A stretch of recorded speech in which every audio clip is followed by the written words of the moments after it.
This is the door the bear broke through on Monday night. Arlie Giannini tells me when it gets humid, it's super easy to push through, and you can see the damage on the other side of the door here that the bear left behind. I said, oh my God. I screamed. I just kept saying, get out of the house, get out of the house. The bear went through the garage and kitchen, making its way to the living room when Arlie's pug Flint was sitting on the couch and started barking at it. My son Jaden heard him barking because he thought my husband was home from work. Arlie immediately called 911 and got both her dogs safely upstairs when the bear went back into the garage. And all of a sudden I hear silence, so I slowly opened the door just to see if the bear is gone. No, the bear is literally sitting on an antique car that my husband's gonna refurbish. The bear looked up to see Arlie and charged towards the door. Tore this down, ripped that, and you could see the claw marks on the door of him trying to get back into the house while my son and I are pushing on the door to prevent it. In the moment, that was scary, absolutely. Like the scariest moment of your life, maybe. Yeah, the time just stops. Yeah. Your adrenaline kicks in, time stops, and your main focus is how to get the bear out of my friggin' house. Yeah. The bear was in the garage for another 20 minutes. The bear tore through everything. We had to just recycle bowls, knock that all over. He did this, or he or she did this while they went back out into the garage. Arlie says she believes the bear smelled the extra garlic she used in her chicken rice casserole for dinner that night. Are you ever going to want to make that again? Probably not. Well, maybe not, I will make it again, but not as much garlic. Entertaining millions of fans at the game, and he's that good? What would you say? What rating would it be? A 10? 10. 10 out of 10. He gave his artwork a 10 out of 10. What do you all think here? Thankfully, after a couple of calls and 4 abnormally sized wheels, they were able to get back on the sands and enjoy what Maine has to offer.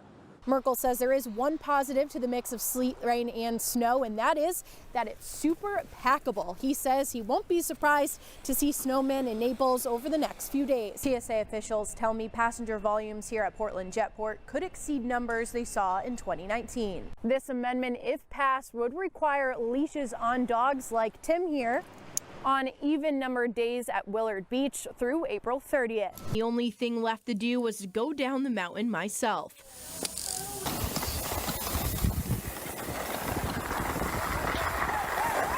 With no falls and all smiles, I would say the day went very well.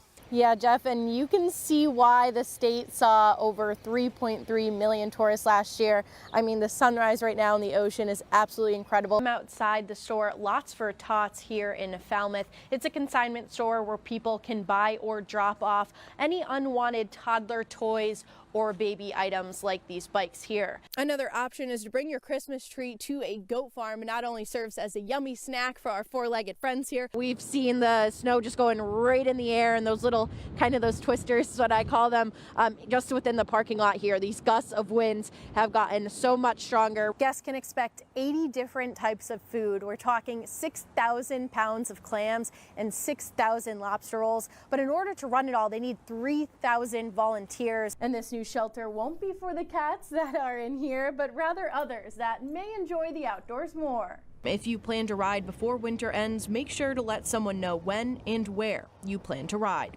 Reporting in Lewiston, Megan Willgoos, CBS 13 News.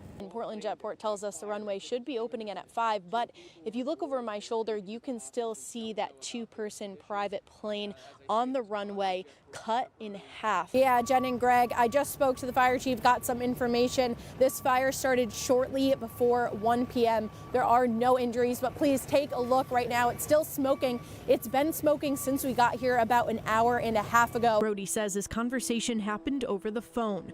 We took this to Superintendent Ray, who told us Rhodey never called his office. At all. She sent me her history, phone number, and it showed that she did call the school. So she might have called the school, but I haven't been in contact with the mother. okay, gotcha. We're done. My way of saying thank you is cooking for them. 61-year-old Yolanda George started cooking her family's secret barbecue recipes at 2 a.m. for the Portland Ladder 3 firehouse crew who worked just a few hundred feet away from her house. We've been to a couple of calls for her at her house. She was not feeling well, having some chest pain. Yolanda's first heart attack was in 2016 at her house in Puerto Rico when Hurricane Maria hit. My heart was just working 25%. 3 more heart attacks followed her first. The doctor told me about 3 weeks ago that I'm gonna need a heart transplant if I want to live. Yolanda's also experiencing kidney failure and diabetes. Doctors say her sugar levels would need to be down for 6 months to even be considered on Boston's waiting list for an organ transplant. And when she told me, well, we can just make you comfortable, that's just like writing me off. So, I was scared to sleep at night because I thought I wasn't going to wake up. For whatever time she has left, she says she wants to show her appreciation to first responders like the Portland firefighters. If it wasn't for them, I don't think I'd be sitting here. Well, we have honey butter cornbread. She's very inviting, very warm, caring. When we arrive, even in her worst day, she's Yolanda. But the firemen say their favorite days are seeing Yolanda when she chooses to visit on her own. They say they often transport patients and never hear from them again. They encourage others to follow Yolanda's lead and stop by if they can. Our doors are literally always open on good days and figuratively on every day. I'd rather check in on somebody and, ease their nerves and, meet a new, friend, and then to come in the middle of the night when there's something actually bad. Be well, okay? All right, thank you. In Portland, Megan Willgoos, CBS 13 News.